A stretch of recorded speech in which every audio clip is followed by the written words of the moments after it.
Crazy, strange, and the weirdest news. You can't make them up, they're bizarre but true. It's loose screws in the news.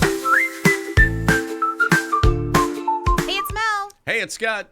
This is Loose Screws in the News, where we're going to talk about dumb criminals, odd news, weird headlines, and crazy people doing strange things that might make you think they have some loose screws. And if you like this, be sure and subscribe, like, comment, share. Hopefully loose screws will be a big deal. Hopefully.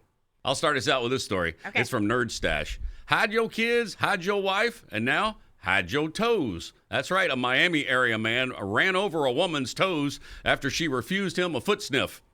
Truly, the foot fetish is strong with this one. So strong, in fact, he almost killed her for it. Oh, The two began their interaction initially with the man meeting up with the woman at a hotel to buy her sneakers. You ever sold something on Craigslist or Facebook? I'm not meeting up at a hotel to buy sneakers. No, that's It's a little bizarre to start with. He arrived and demanded to smell her feet. Okay, we're getting off on a weird foot. Which she obviously didn't feel comfortable with. You'd imagine he'd been satisfied having her stinky old sneakers, but he was adamant about sniffing her toes. Upset, he then ran out into the parking lot. She reportedly chased after him because she thought that he had run off with her shoes without paying. Sniffy then got into his SUV and ran over her feet. By the grace of God, I'm still standing today, she said, miraculously surviving the incident with minor injuries. The foot sniffer is now detained and was charged with aggravated battery with a vehicle. I feel bad for the guy. I mean, he's just looking for his soulmate. Oh, my God. Yeah, that was bad. You knew that something smelled fishy with this story. Anyway. You were a foot ahead of me with that one. A couple of feet. Right, just a little bit. I got a loose screw for you. It's a real rut-row. And it comes from this, it comes from the smoking gun. A 46-year-old employee at a puppy store allegedly strangled a juvenile. This is crazy. He had an ongoing dispute with this juvenile, but here's the crazy part. He was wearing an inflatable puppy suit. Kind of crazy. Like the kind that blow up? Yeah, like the kind that blow up. You put the little fan in it? Exactly. I mean, he was trying to stay cool, but he definitely didn't keep his cool. Rodney Plathy, he's a registered sex offender. He was outside the Sunshine Puppy Store in Clearwater when multiple juveniles rode by on bicycles. Doggone Plathy, who appeared intoxicated, waved the juveniles over and was joined by the store owner. They're always intoxicated. Aren't they all? As one of the youth tried to ride away, Mr. Scooby Snacks Lovin' Plathy approached from behind and really placed the victim in a chokehold, briefly cutting off his breathing. Well, Puppy Suit Plathy, thankfully he was arrested for felony battery by strangulation, but he has an extensive criminal record, including prior battery convictions and even a sexual battery case from 2013 that resulted in his sexual offender status. Forget Scooby-Doo. Sounds like he needed a visit from Paw Patrol's HR. This story from the Daily Star, putting the U in cucumber. A Russian woman found herself in quite a pickle after she was rushed to the hospital with a large king cucumber stuck in a very delicate body part. Is there such a thing as a king cucumber? Is that like a really big cucumber? From the pictures, it's a really big cucumber. The 21-year-old, known only as Marina, was taken to the emergency room by her boyfriend after complaining of serious pain and spasms in her anus. Ooh. That's not a place you want to spasm. No. A diagnosis was made almost immediately after the man who brought her in explained a cucumber had gotten, quote, lost during an intimate session between the two. He admitted they'd tried to pull it out, but to no avail. Upon further examination of said cucumber, doctors still had one question. One question? Why? Right? Why had the cucumber been bitten? Oh. Yes, you can see part of it had been chewed on one end, on just the one end. I'm not sure which end. Neither of the couple answered that question. Doctors were able to remove the vegetable and prescribed a rectoscopy, which doesn't sound like anything I ever want to experience. This latest incident of a cucumber inside someone's rectum comes after a 40-year-old unnamed man from Colombia went to the hospital complaining of pain and spasms, I assume, and that he was unable to walk, and he couldn't identify the cause of the issue. Doctors took an x-ray, and they found, a cucumber lodged inside him. The patient was less transparent than Marina, however, and proposed a theory. This was his theory. The vegetable must have grown inside him from a seed, as he likes to eat a lot of cucumber at home. Stop it. This was quickly dismissed by doctors who sent the man on his way. The mystery of how the cucumber ended up in his back passage is no longer being solved. Also, there's no follow-up on whether they got it out or not. I assumed if he was walking back home, he got it out. Oh, my God. Yeah. You know, my mom used to tell me that when it was watermelon, like when I would eat swallow the seed, she'd like, don't do that. A watermelon's going to grow inside you. I actually believed that for a while. No, you didn't. I did. All right. Well, thanks to people.com, this cheeky criminal is behind bars again. A man known as the butt-sniffing bandit, I felt inspired by your last story, reared his ugly head once again. Reared? Yes, reared. While this is a weird one, I must admit there's nothing funny about the serial sniffing fragrance freak and his bottom-dwelling behavior. Karen Crowder was previously arrested last month for a creepy crime when he was caught lurking around a Nordstrom rack in Burbank, California, before he would crouch down and sniff the booty of a female shopper. This is disgusting. Dudes and their fetishes. Yeah, right? Now, less than a month later, the posterior-loving pervert is back at it. And yeah, the nosy sicko was caught for a second time doing the same exact thing less than a month away. This time he was at a Burbank Walgreens. Ooh, that's a different kind of butt at Walgreens and Nordstrom's, I gotta Different think. smells. Yeah, probably. He was trying to catch a whiff of another female shopper. He was just out there following his nose. Oh, and it boy. Ran straight into a restraining order. Ran straight into the crack.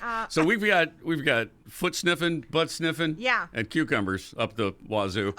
Let's lighten the mood a little. Please. This story from Stoke Sentinel, that's in the UK. Police were called to a children's fun day. A children's fun day. Oh, okay. After a woman reportedly climbed on top of her car and took off her top. Well, it has been hot lately. It's been very hot. Families attending the Children's West End Fun Day in the town of Leek in the UK took action due to the woman's antics.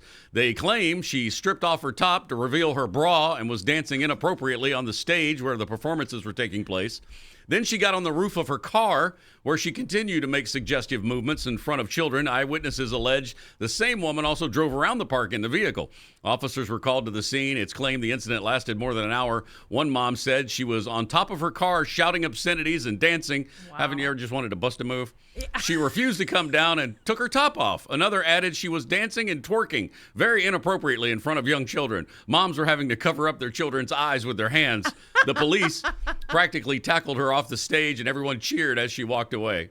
Yeah. No word on whether they were throwing dollar bills I on was the gonna stage say, or not. did she but make any money? haven't you ever just felt the groove and needed to bust a move? Just you know, It happens. sometimes you just got to get one with yourself.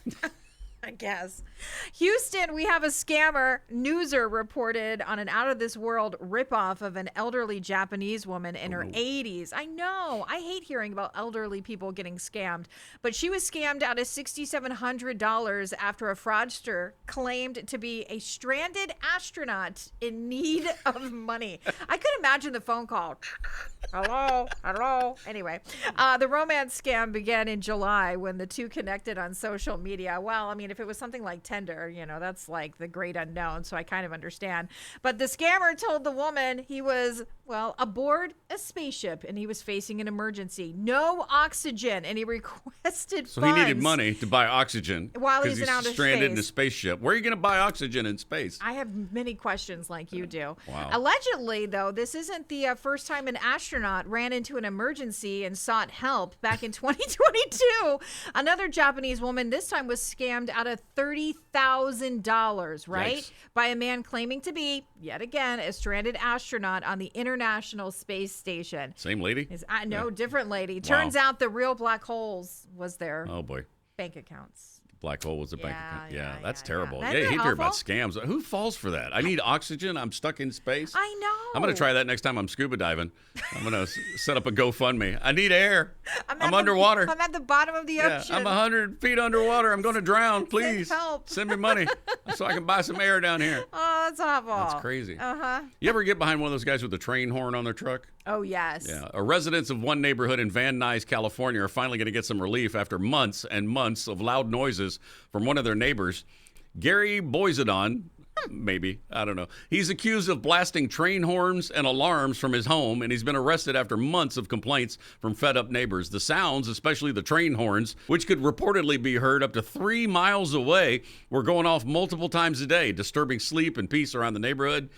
He claims the noise was his way of getting the LAPD's attention over a personal grievance. Oh, God. He's floated various explanations, including unverified claims of being targeted by organized crime and law enforcement. He told reporters, "I need help. I don't know how else to cry out for it." What? Neighbors said the disruption started back in May and only got worse. One resident described it as living next to a train station with no schedule. That changed recently when LAPD officers arrived at his house and arrested him. Van Nuys, California, more like Van Noise. Seriously. Those train horns are loud. Yeah, they are. My dad had one on his truck. He used to blow it at people who wouldn't get out of the way fast enough. I know. They kind of like scare the heck out of you. It Can does. you imagine in the middle of the night and you're About to jump out of your sleeping? skin. Yeah. Yeah. Oh my God. It's crazy. Well, frankly, a terrible decision. Unfortunately, this Florida woman made, according to the Smoking Gun. A woman is under arrest for committing a crime that's very bizarre. 48-year-old Marsha Morgan, she was angry that her neighbor had parked their car too close to her yard. So she decided to cover their car in toilet paper. Toilet paper. Do a little TPing. But wait, it gets better. She was also very drunk and decided to dress up as a hot dog. What? Yeah, while she was TPing their car, she was dressed up as a hot dog. Police officers arrived at the scene and found Morgan in her hot dog costume. I'm sure the officers took a moment to relish in the sight of this clearly Frankly, sauced woman. Yeah. Clearly sauced. Please jump in on the puns because you know I love a good one. They grilled her about what she had done, but she was uncooperative and resisted arrest. Yep. They took her to the doghouse. I mean, jailhouse. That's where they took her. The next day, she pleaded no contest to disorderly conduct and resisting arrest. She was fined about $550. There's been no explanation as to why she was dressed as a hot dog and she toilet papered the car. I mean, the worst part is she didn't even muster the courage to apologize. She just relishes the attention. Yes, That's pretty awesome. much. Wow. All right, those are just a few stories we're doing. If you guys like this, be sure and spread the word. It's Mel and Scott's Loose Screws in the News. Be sure and subscribe, like, comment, share, and we'll see you next time. Crazy, strange, and the weirdest news. You can't make them up, they're bizarre but true. It's Loose Screws in the News.